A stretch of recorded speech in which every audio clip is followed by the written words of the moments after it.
Tomb Raider, Lara Croft in Tomb Raider 1 when it's super pixely too. Triangular titties. That's a hard question. You know, you ever seen that show, Foster's Home for Imaginary Kids? Cannot say I have. I've always, as a kid, been like, yeah, that chick, I think her name is like Frankie. She like runs the place. I was always like, hell yeah, for a 2D bitch, I'd hit that.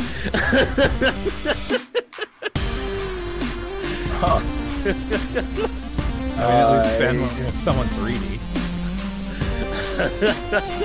Well, you didn't specify. I don't. Hey, you can say whoever you want. Why don't? What's Conker's girlfriend in Conker's Bad Fur Day? Okay, Ben just took this way worse. What's her name from Star Wars Clone Wars? That's his Padawan. She's hot. Ahsoka. She's an alien. Oh yeah, no, but she is. Well, okay, she's an alien, but like, what about? Going, which I'm always down with the Twi'lek, which I've always thought was the hottest of the Star Wars aliens. That's right. Remember that one in Revenge of the Sith that got gunned down during Order 66? That chick was hot. Yeah, she was a master Jedi. Oh, she was. Is so she though? hot. Master something. Yes. I don't know. Well, no, she might have been a master Jedi, but was she really hot? Yes. She was pink or No, blue. she was green. I only know Or was of she from like Clone Wars. I only remember Master Plo.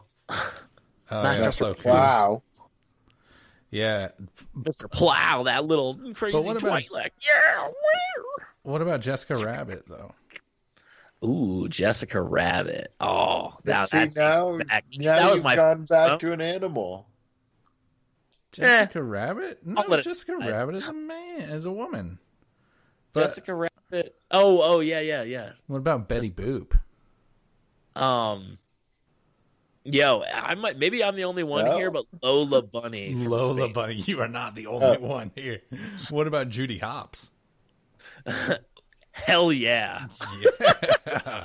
Hey, who's Judy Hopps? I'm like, Zootopia. no, she's a rabbit, but I'm still attracted What to about it. Slippy? Very sexy. Very What about sexy. Stimpy? No, Slippy. Oh, Slip. I was thinking fuck Ren and is Stimpy. I was like, what? Or what about Princess Jasmine? Oh hell yeah! Mm-hmm. I think Princess Jasmine was many young children's first boners. They were like, ooh, cartoon belly. What about the new Lion King's cartoon Nala? Oh, that's the winner. Hey, everybody. Welcome back to Hard Reset, a Cold North production. Actual lion.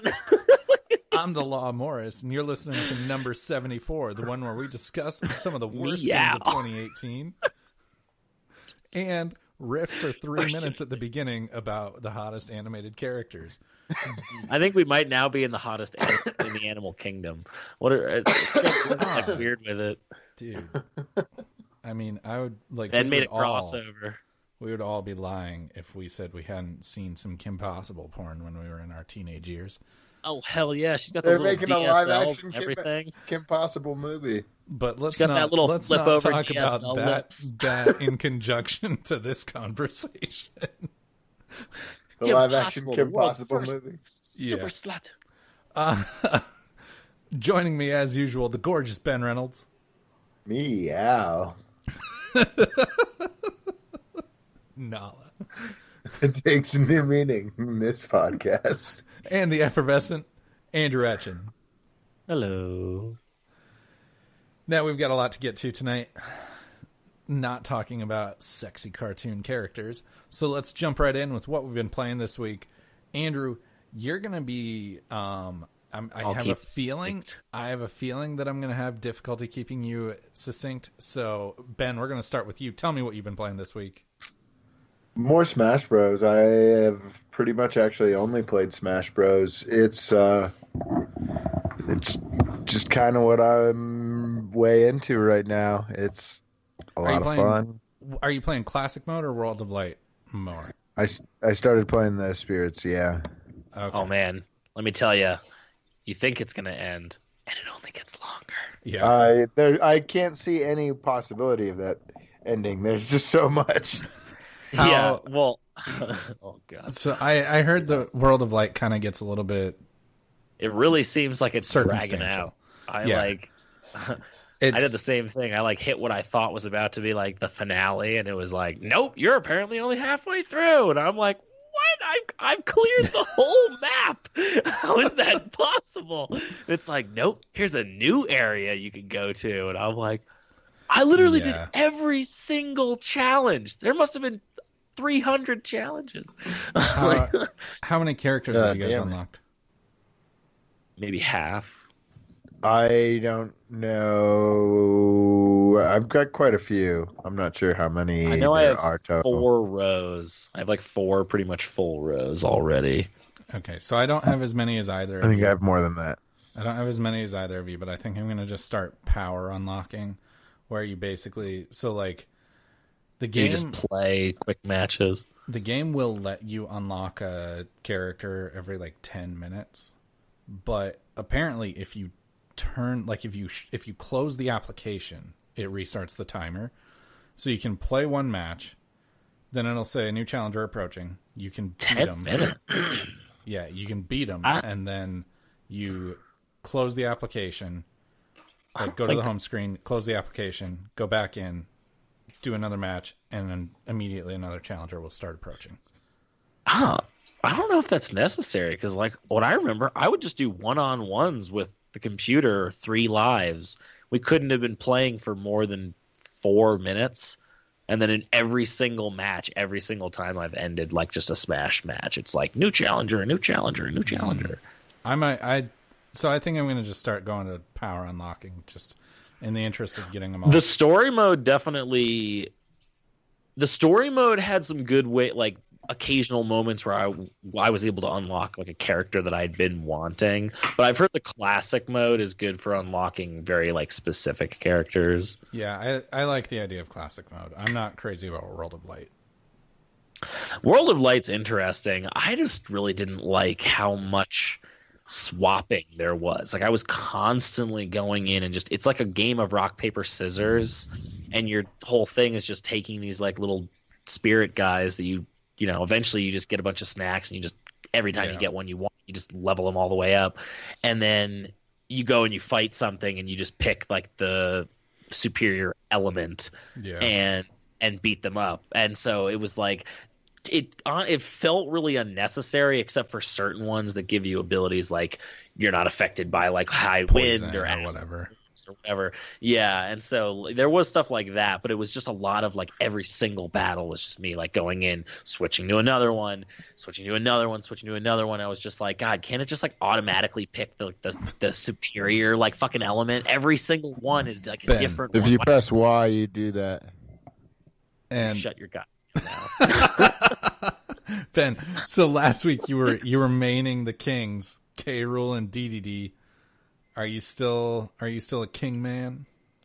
Yeah, and Andrew, you're wrong. Kirby does start getting hurt if you just hold in his down B, his smash, his down special. Starts getting hurt?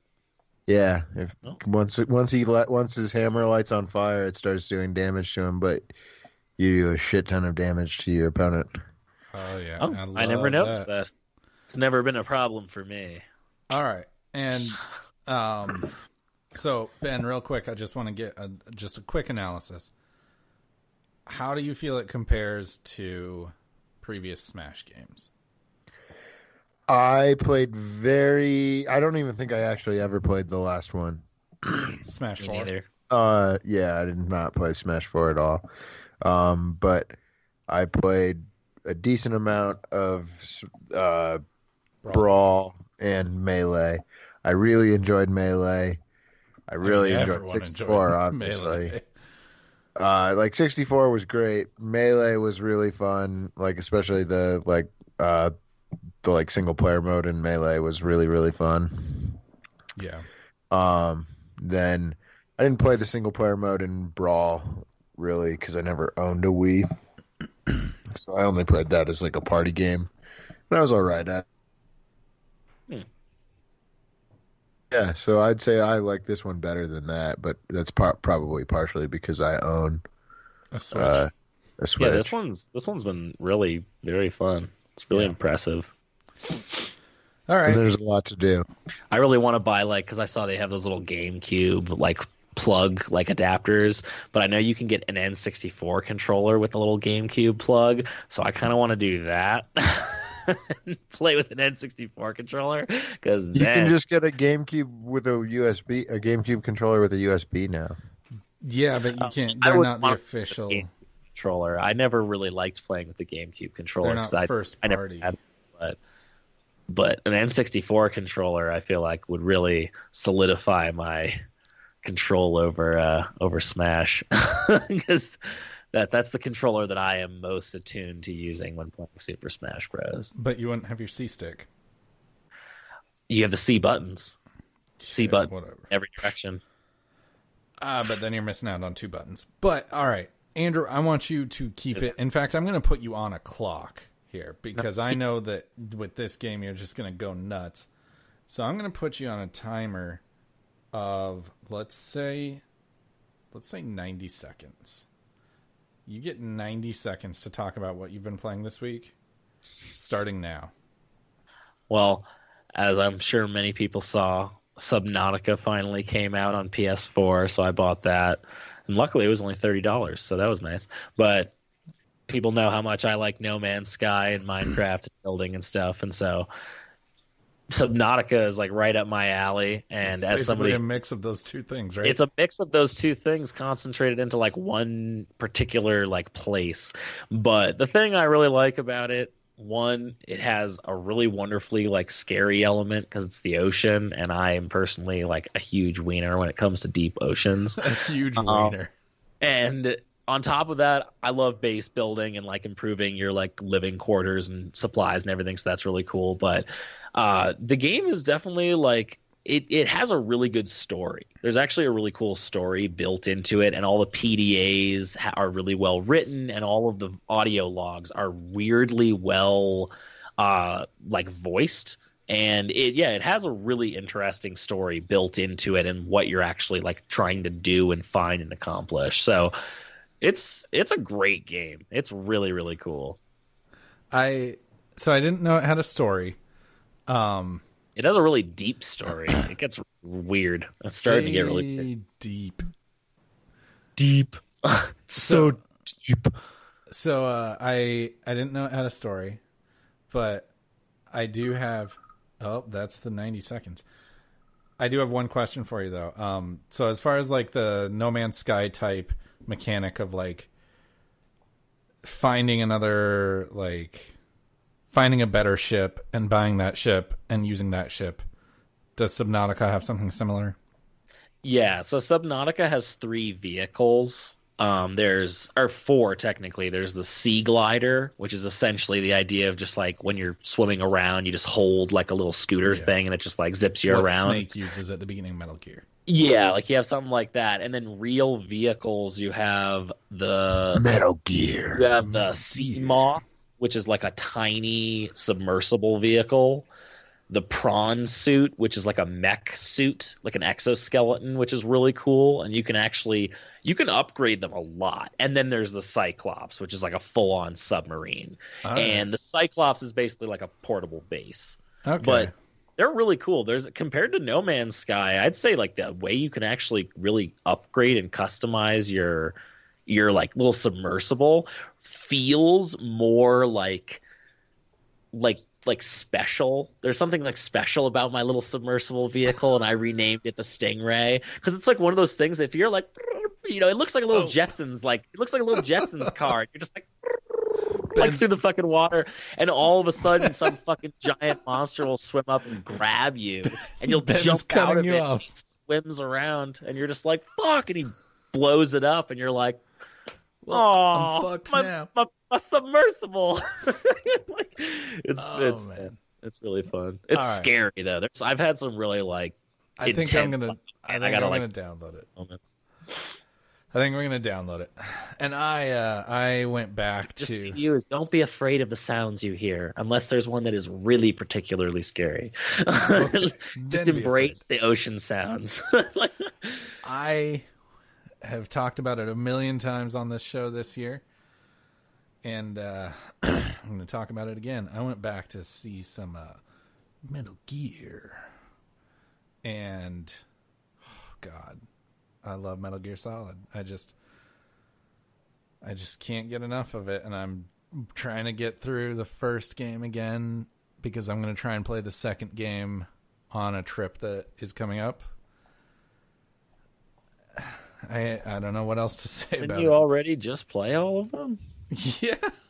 Why are you playing them again? Because it's Metal Gear Solid. They're so good. Play something different. They're so good. I'm also going to jump. I'm also going to jump back into Spider-Man soon. So you should play Styx. It's like the Goblin. You're oh yeah, like a stealth guy. You'd probably like that if you like stealth games. All right. So that takes us to the news in 5. 5. News in 5. 5 days. Ben, News we 5. Can't hear you. I don't know why. Oh no! It's a solo with you. Oh, there we got him. There we got him. All right, news in 5. We're gonna start this week with Xbox Anaconda and Lockhart. My Anaconda don't want none unless you got buns, hun. So these are apparently the code names for the Scarlet Xbox family, which is the next generation of Xbox. The Anaconda is going to be similarly spec'd to the Xbox One X, so it's going to be the lower tier. It's calling it the Xbox Anaconda. God, Microsoft sucks. It's not what that's the code name, just like the One X was originally called the Scorpio. Fake news. And then the Lockhart, of course, will be the higher tier one. Nothing really new on that besides just it's their code names so cool. They're coming. And they're coming. Epic Games is getting sued. Oh, Ben's dropping his microphone. Epic Games is getting sued by everyone, apparently. But the one that kicked it off was actually of Fresh Prince fame, Alfonso Ribeiro, who played Why? Wait, Carlton. Epic Games made Subnautica. So Carlton is suing Epic Games for their usage of the Carlton dance in Fortnite. Yeah, it's pretty stupid. What? But everyone does that. And he made it up. And that's pretty much what he's saying. He made it up? He made it up. That's my dance. For the show. The Carlton dance. He's in the process of copywriting it. And he is so suing awesome. Epic Games for using it without his permission. Amazing. That is hilarious. It gets better because when Alfonso Ribeiro announced that he was suing them, then Flossing Kid announced that he was going to sue them. I thought his name was Backpack Kid. That little kid who was like...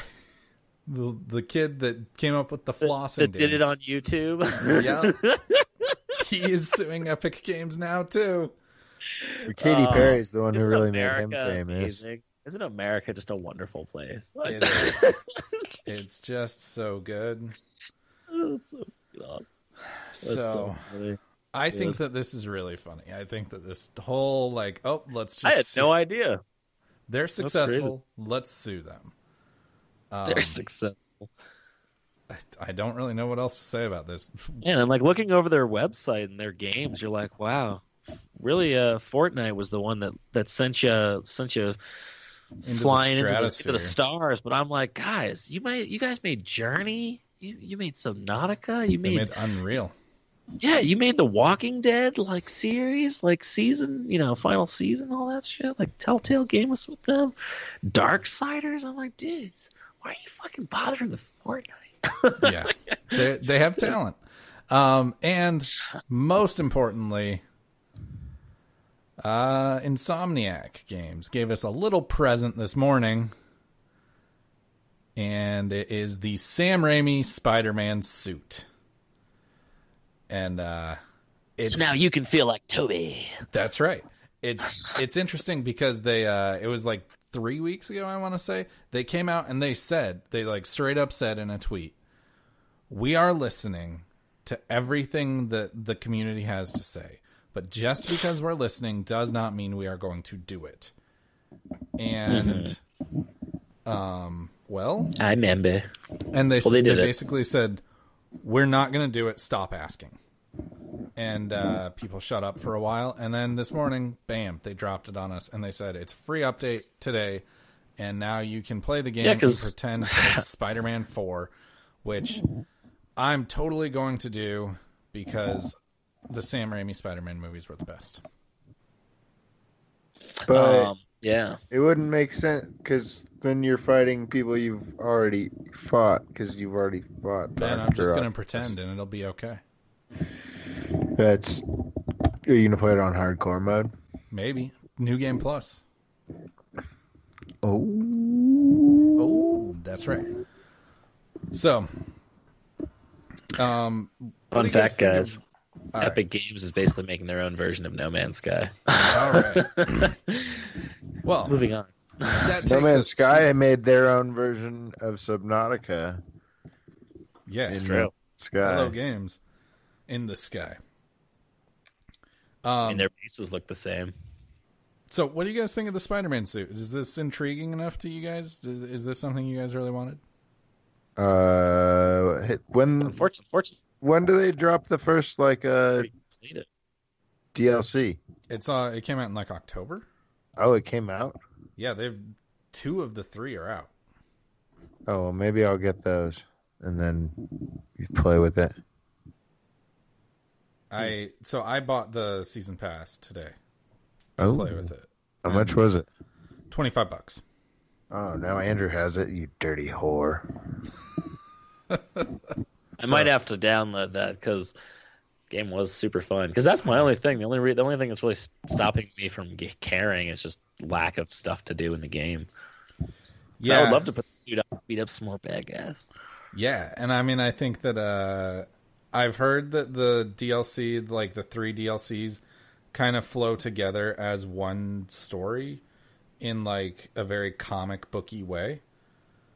So I'm pretty psyched because I typically don't buy DLC, but I'm pretty psyched to see. And I know doesn't it have stuff with like Black Cat? Yeah. Cat Black? I'm pretty psyched to see how it goes, to see what it plays like. And I'm going to play the whole thing in the Raimi Spider-Man suit. Ben, are you okay? Mm-hmm. Just tried not to sneeze too loud. You held your hand over your nose like it was one of those ones where you have this just gigantic glob of snot in your hand and you're not just like, entirely I sure can't what take it to do away. with It's gonna just yeah, exactly. But I'm gonna play all the DLC pretending I'm Tobey Maguire because best Spider-Man ever. Anyways, it's time for the topic of the show. Topic of the show.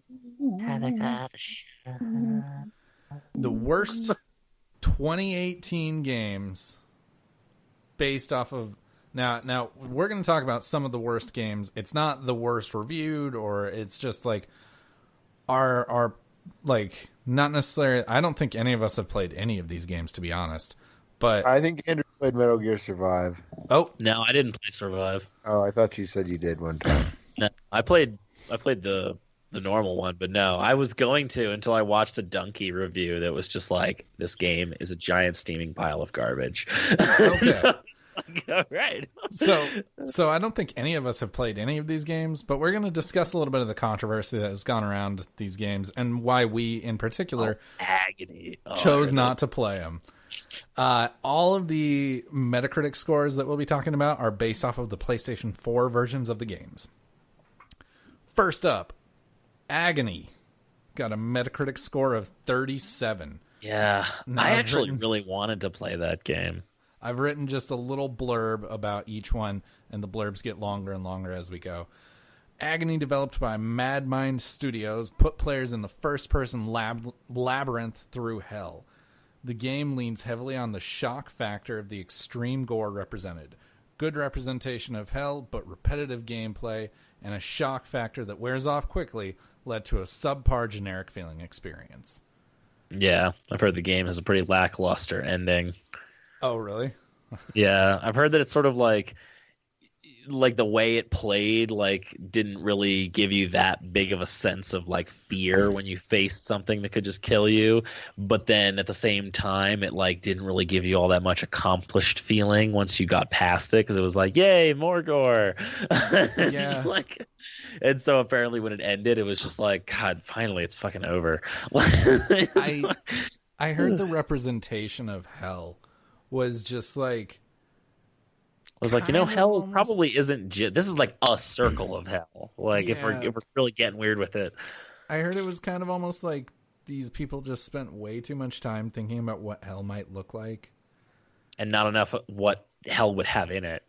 Yeah. I've heard there's like a few areas with like specific monsters that like wander the area, and those are like the 5 things in the game that can kill you. Otherwise it's just wandering around in a creepy maze that's just really gory and has people screaming.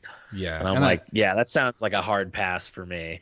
Yeah. I don't know. Like, the cover art is awesome.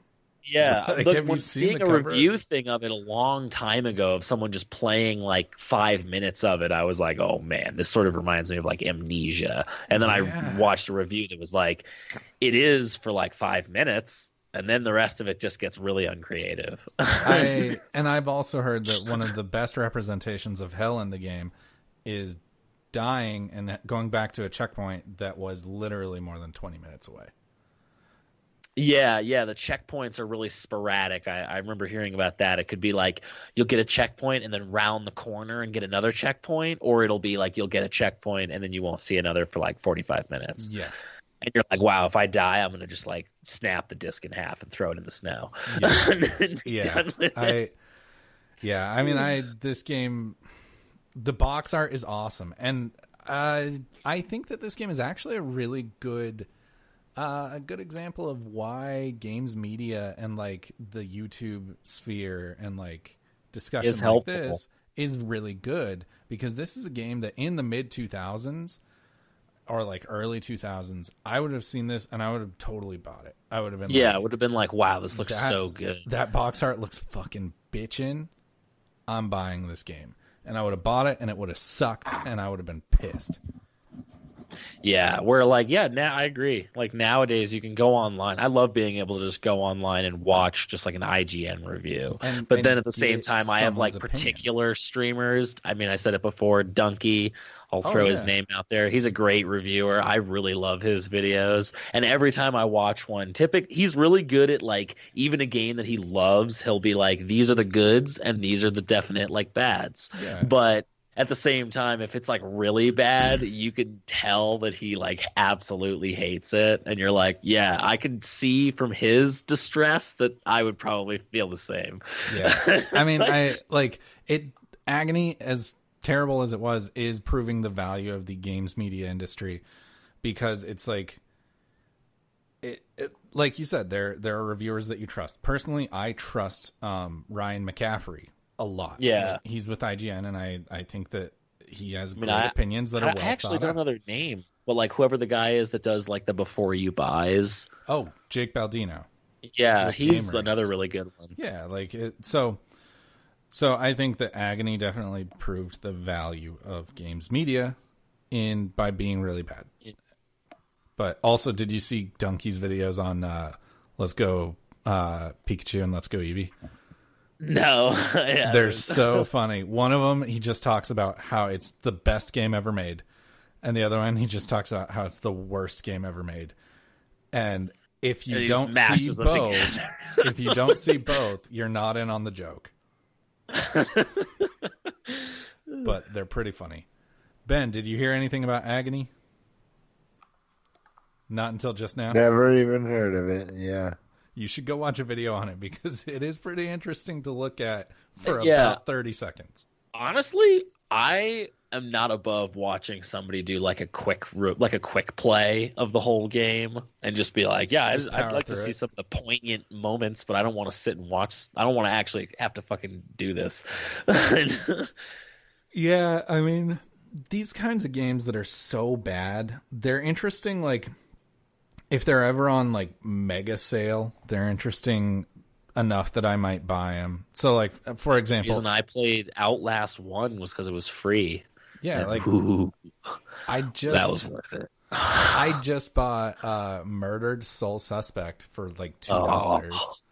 I've heard it's so. I mean, it's $2, bad. But I've heard it's garbage. I've heard it's so bad. I don't know why. The concept has always intrigued me since it came out, and I've always said, like, I know that that's bad. Like, looking at it, it looks cheesy. It's gotten bad reviews, but I'm still kind of want to play it, and I'll buy it when it's cheap. And it was $2, so I bought it. And like, I'm gonna play it, and it's gonna be bad. I know that. I feel, didn't they give it away for free 1 month? I feel like I have it for free, but maybe I'm wrong. I don't think they did, because if they did, I would have had it. Yeah, I guess that's true.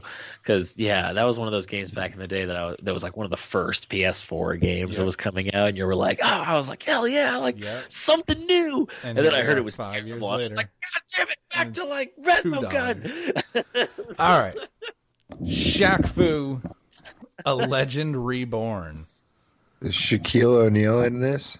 Not only is he in this, he did voice acting and he did promo spots on the PlayStation 4. Sick. It got a Metacritic score of 36. A sequel they were just trying to nobody asked for. Well, yeah, nobody asked for. For the 1994 side-scrolling beat-em-up Shaq-Fu, released on the Super Nintendo and Sega Genesis. What was originally intended to right the wrongs of the past wound up only twisting the knife. Shaq-Fu, a Legend Reborn, has been called a competent beat-em-up that simply goes far, far, far, far too long. The ridiculous premise is a failed attempt at utilizing the 1990s strategy of building an entire product out of a celebrity endorsement. Ben, you're a big basketball fan. If Shaq-Fu is ever cheap enough, are you going to buy it? Boom shakalaka. So is that a yes? That's a hard yes from the NBA Jam announcer. But what do you think, Ben? He's heating up. He's heating up. He's on fire. So, Ben, I hate to tell you this, but it has nothing to do with the NBA Jam. It is Shaq doing kung fu, beating people up. It's Shaq in Streets of Rage. Yeah, that's... and that's the one character. So you get to beat people up with your freakishly giant hands. What'd you say, Ben? Does he fight Charles Barkley? Oh, God. I don't know, but that would be a really interesting... Like, that would be a way to make that game interesting. Yeah. If I knew going into Shaq-Fu that at the end of Shaq-Fu, he fought Charles Barkley in Charles Barkley's, like, commentator get-up with the headset on, I might play all the way through Shaq-Fu. But Shaq-Fu was released on the PlayStation 4, Xbox, PC, and Nintendo Switch. How much did it cost? I don't know. Let's take a look. Ben's thinking about buying it. I'm just curious, because like it doesn't seem like it should have cost very much. If it cost anything, and if it's going to cost money, like it definitely should not be $60. I think it was like the 40, like 40. Yeah, 40 would make sense. 30. Oh, 30. The PS4 version and the Xbox version at Best Buy cost 20. The Switch version costs 30. Well, I would want it on the Switch the most. Yeah, that's what I was thinking. Is the Switch is obviously the best platform for this type of game. Yeah, especially one that really wears out its welcome. Yeah, probably not worth it. No. Yeah. I'm gonna say a hard pass on Shaq-Fu until it's $2, and then I'll jump in. And then if I can fight LeBron too. Nah, I'll take it for free. Ben would love to fight LeBron and just beat the shit out of him as Shaquille O'Neal. Oh yeah. He's like, I'm gonna drink you like a bottle of water, boy. Oh man. Yeah. Shaq-Fu, a Legend Reborn. Andrew, any interest? Not even an inkling. Lay thine eyes upon my field where I grow my fucks, and see that it is barren. All right. Twiddle your thumbs. Twiddly-dum. I'll jump on Shaq-Fu when it's sub $5 because that could definitely be something. If it was like $2 or something on the Switch, it would probably be pretty. I like to buy bad games when they're cheap. Metal Gear Survive. Metal Gear. A disgusting excuse for a Metal Gear game. It's not even a Metal Gear game. It's not even a Metal Gear game. A Metacritic score of 60 on the PlayStation 4. Shockingly high for such a garbage shockingly game. High. And you know what? Really fun. What? I doubt it. Dom said really fun. Metal Gear Solid is new to me, but it is one of my favorite series of all time. And this bastardization of one of the greatest video game series of all time, Konami gave Hideo Kojima the boot shortly before the release of Metal Gear Solid 5 and tried to cash in on the series' popularity by pooping out an underdeveloped, unwanted survival base building game. Metal Gear Survive had nothing compelling to offer to people who hadn't previously played the series and spat in the face of the longtime fans. It had nothing to do with any of it. It didn't even have like any of the characters. It's just the name Metal Gear Solid. Like it has no correlation to Metal Gear at all. The game somehow managed to piss everyone off. So Metal Gear Survive takes place in an alternate universe from Metal Gear Solid 5 at the same time and they access that alternate universe through one of the wormholes developed that you actually utilize to transport people and items away to Mother Base in Metal Gear Solid 5 later in the game. It's just so bad. Just like I had very little knowledge of what this game was, but then I watched in preparing for this podcast, I watched some gameplay. And the gameplay just looks so bad. Like, yeah, it's like Metal Gear Solid 5, but they like dumbed down his movement mechanics and just made you clunkier. And you know what? Honestly, give you tools. Gameplay in Metal Gear Solid has never been stellar. Like, yeah, it's not really meant for like I'm there fighting. for the it's story. Meant for espionage, not like actually running from hordes of zombies. I'm there for the story. I'm playing Metal Gear for the story, and I just do not give a shit about base building. I do not give a shit about zombies. I do not give a shit about everything popular that is a buzzword that they decided to throw into this game. Fuck Konami for putting the Metal Gear name on this game. That's how I feel, but I could be wrong. Yeah, no, I think it's very sad. It's sort of like, I'm trying to think of another example. I'm like, it's like right on the tip of my tongue, but like same thing where it can't, I don't even know why they called it Metal Gear Solid. Like it's not at all worthy of the title in any regard. And is it a Metal Gear game or is it a different game? No, yeah, it's a different game, but like there's been other moments like that where these stupid spin-offs. Really proving my point here. But yeah, like, you know, there's just things where why would you make a game like that is so different and call it that from what Metal Gear Solid is? That's like taking like Devil May Cry and making it into a Dance Dance Revolution game. Persona, dancing all night. Yeah, there you go. The fucking Persona thing. Why did they make that? I mean, at the same time, it's an anime game. Also, anime people love that shit. Really so, like, yeah, and anime fans love that shit. So, like, absolutely, all power to them. But it's the same sort of thing. It's like, what? Like, why would they even call it Persona? You're only calling it that because it has like a character in it that is related to another series. Yeah, Ben, who did you say played this game and said it was fun? Didn't Dom play it? I know Dom put like 15 hours into it. Well, I don't know anybody who played it. I thought Andrew had. Oh.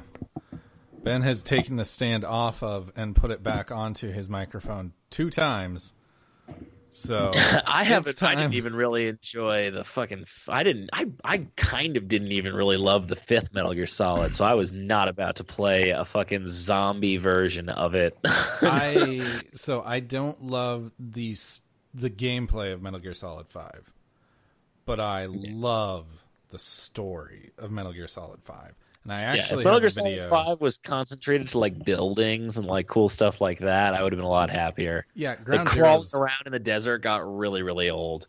Ground Zeroes was actually a really good proof of concept of what Metal Gear Solid 5 should have been.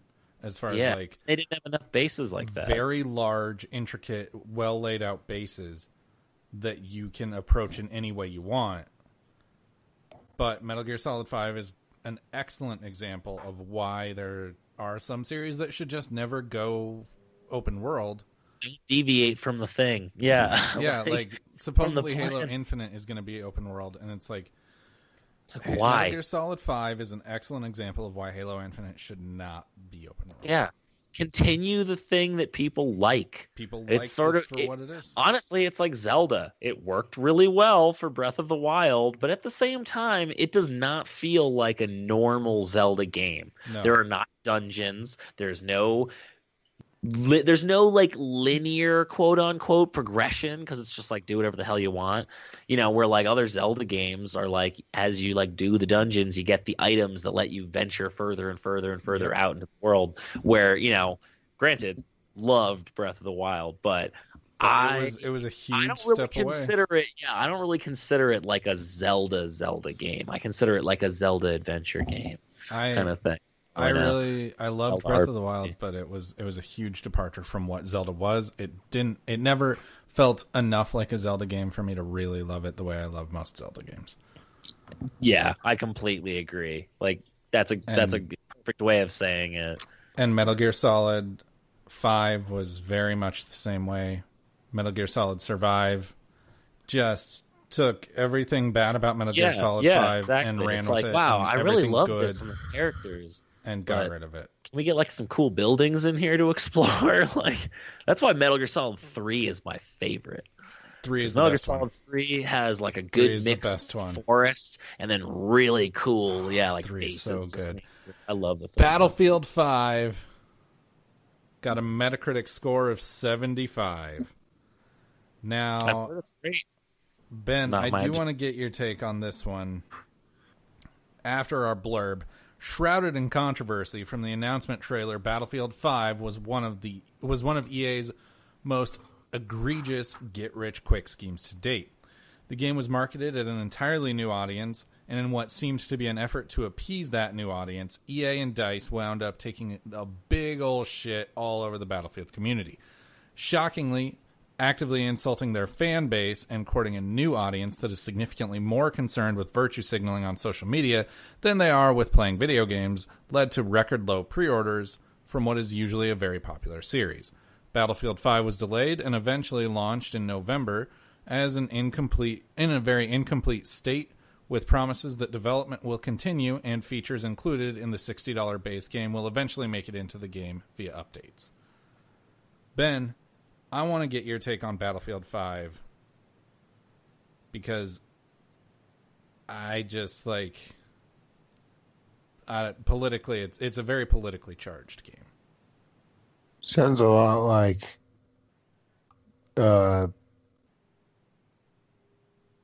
Battlefront 2. Oh yeah, you're right. Actually, I hadn't seen that parallel, but as far as like launching, very incomplete. It's too bad they didn't put a casino aimed at children in there.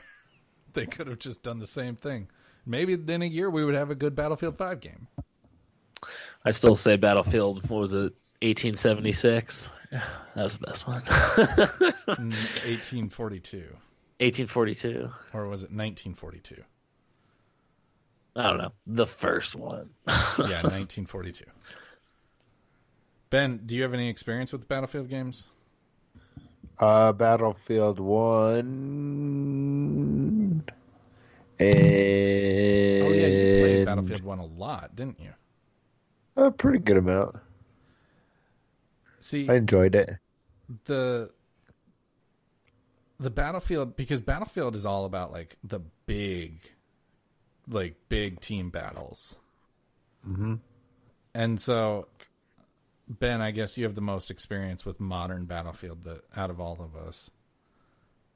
How do you feel the gameplay compares to something like another team-oriented shooter? Say, I'm not going to say Overwatch because we all know how you feel about Overwatch, but like Call of Duty. I have not really played any of the newer Call of Duties. Oh, shit.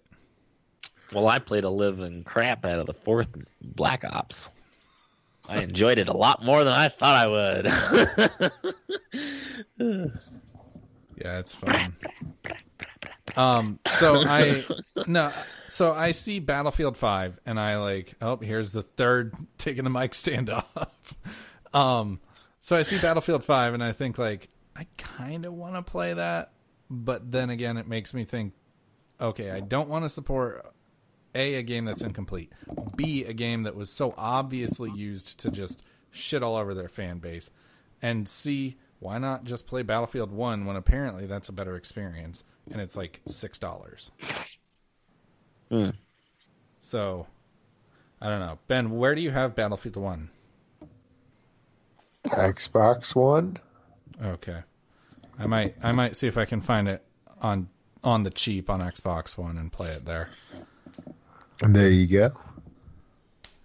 So, I'm surprised you don't already have it because we played it with a lot of other people on there. Yeah, I played Battlefield 4, and I just never wound up getting Battlefield 1. I was always somewhat intrigued by it, but never enough to pull the trigger. World War I, baby. Yeah. Looks pretty cool. And visually, the Battlefield games are stunning. They do look nice. Stewing. Especially on that 2080 Ti. Damn. Battlefield 5 with ray tracing. Wow. Fallout 76. Yeah. The Mac Daddy of controversy this year. Metacritic score on PlayStation 4, 52. The new gold standard of terrible game launches. Fallout 76 was announced shortly before E3 2018 and released to great controversy in November, where to even start with this game is a mystery.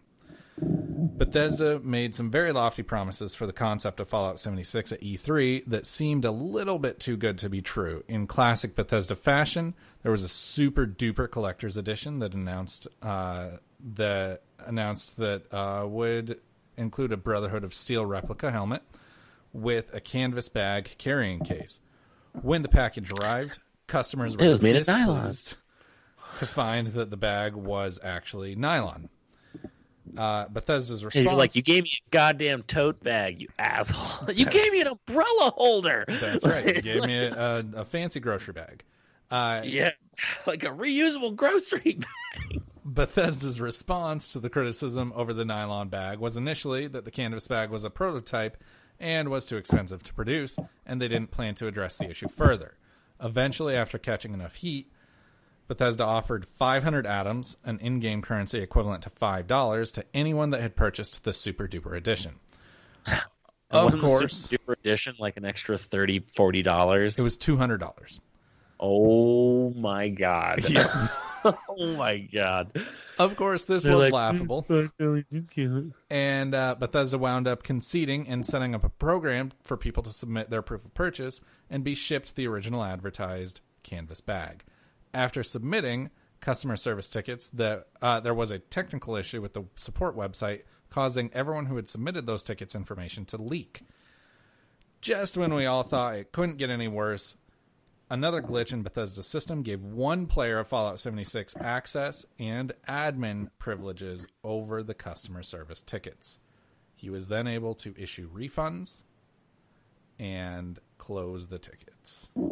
What? So like an actual person somehow ended up getting admin access and was like, fuck it, I'm giving everyone their money back. One guy was playing and he posted on Reddit and people were contacting him via personal message.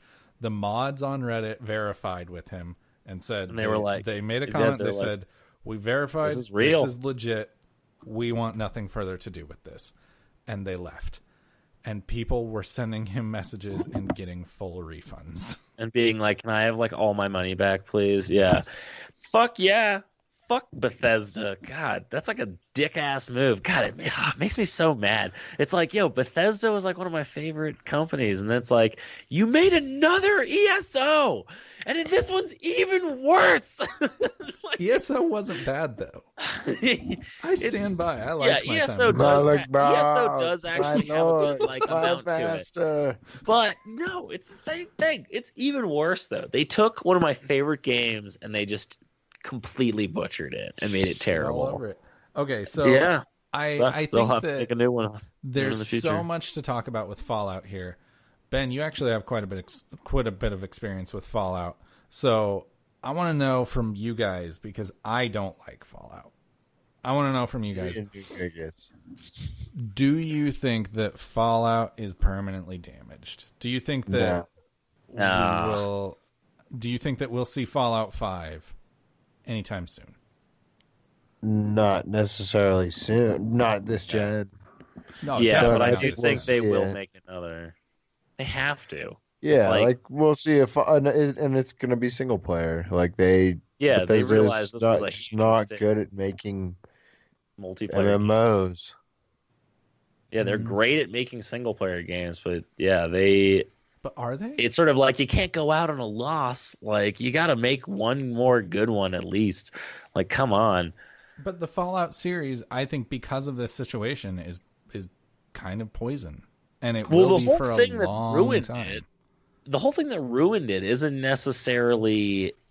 It's just the fact that they made it multiplayer, and because they made it multiplayer, they took out a lot of the things that made Fallout games Fallout. Like, for instance, your VATS system and being able to stop time and shoot things. I know in 76 everything is real time. So all it really does in the new version is just makes you more accurate, and you're still just firing wildly and hitting things.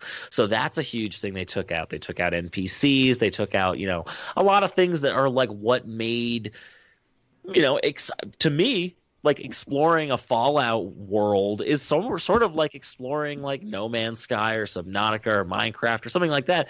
That's like the fun part, is like venturing out or Elder Scrolls, like venturing out and like finding new shit in the world and like exploring. Where in 76, I know there's no NPCs, so all I've ever heard is every area just feels empty. You just feel alone all the time, like that. Like there's just nothing.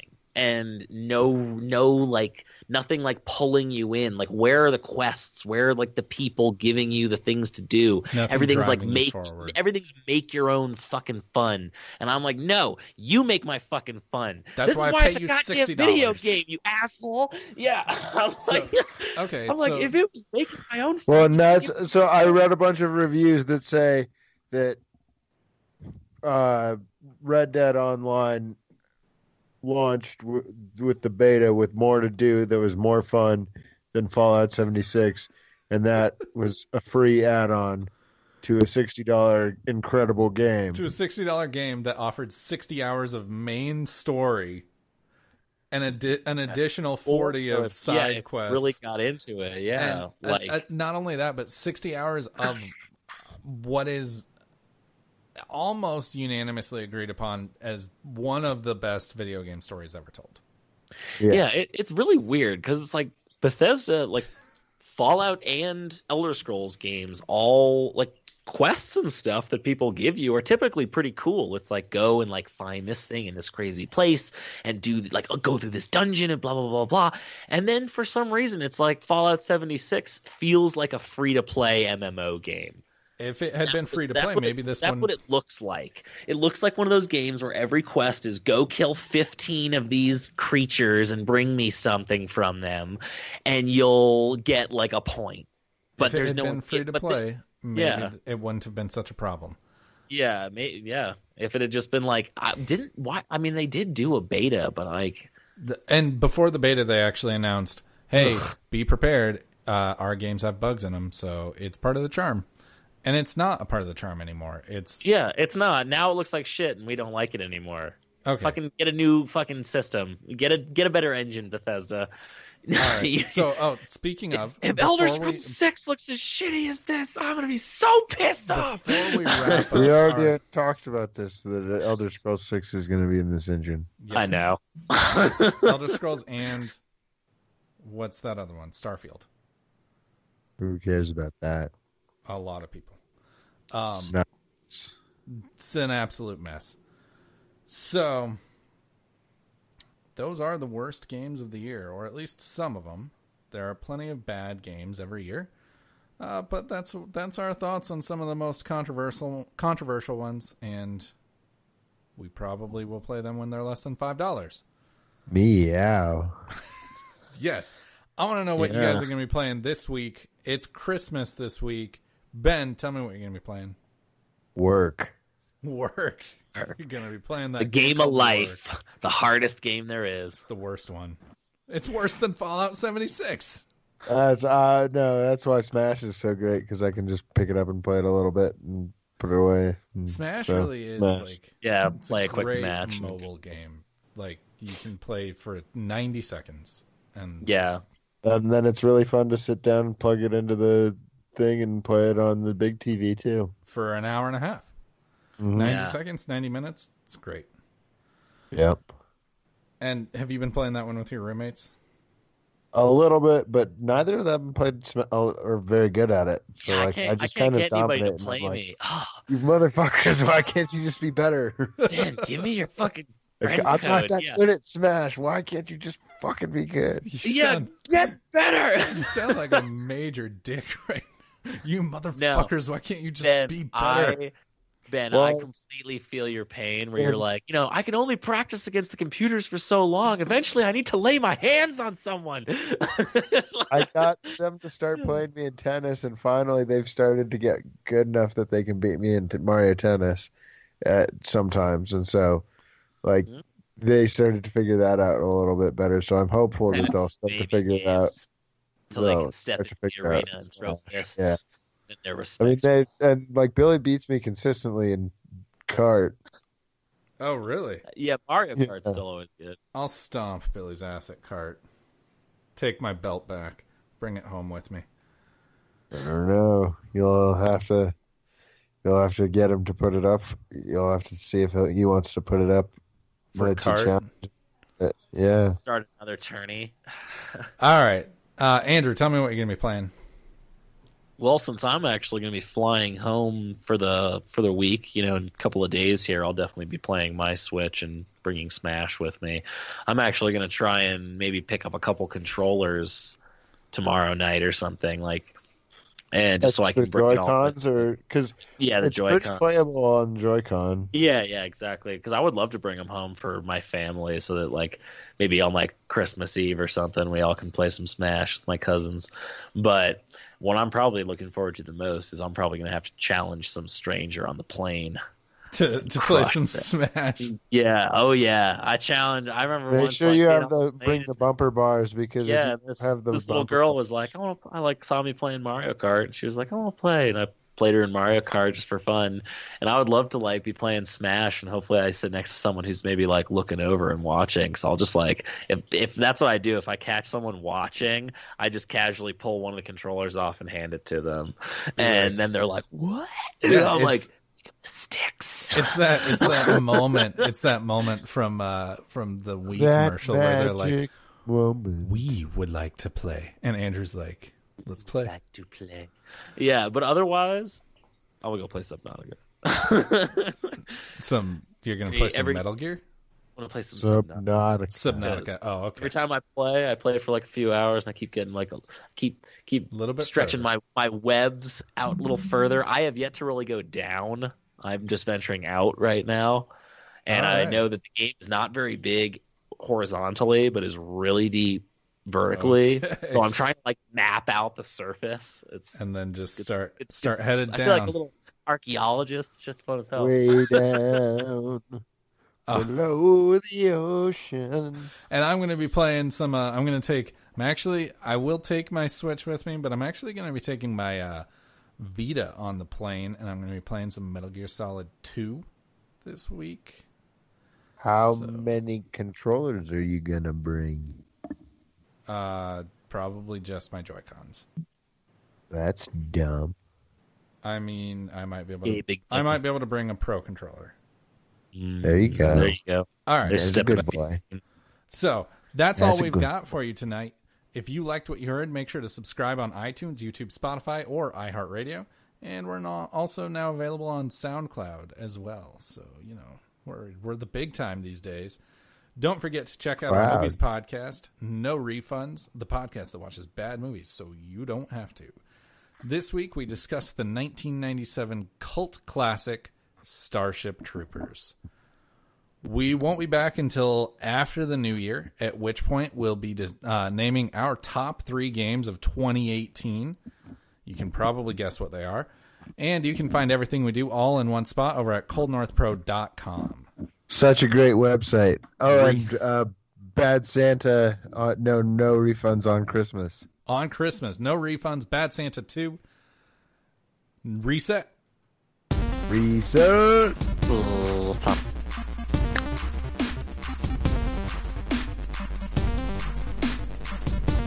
Oh, the Bad Santa. You know, it's something funny. I was just looking at something online.